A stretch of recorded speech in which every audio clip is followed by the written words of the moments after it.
இந்த எனது பிறந்தநாள் விழாவிற்கு வருகை புரிந்த அனைவரையும் டாக்டர் பாரிவேந்தரின் சார்பாகவும் இளையவேந்தரின் சார்பாகவும் பொதுச் செயலாளர் சார்பாகவும் நாமக்கல் சட்டமன்ற தொகுதி தலைவர் சந்தோஷ் சார்பாகவும் சேந்தமங்கலம் சட்டமன்ற தொகுதி தலைவர் பாண்டியன் சார்பாகவும் ராசிபுரம் சட்டமன்ற தலைவர் கண்ணன் சார்பாகவும் நகர தலைவர் ரமேஷ் அவர்களும் மற்றும் மகளிர் அணி தேவி, மாலதி, அனிதா, கௌதமி, கீதா, மங்கையர்கரசி, செல்வி,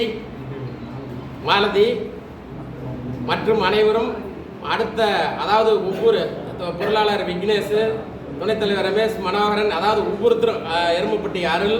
வினோத், மாவட்ட சேந்தமங்கலம் சட்டமன்ற தொகுதி பொருளாளர் தங்கதுரை மற்றும் இங்கே வருகை புரிந்த அனைவருக்கும் முதற்கண் என் விவசாயி கார்த்திக்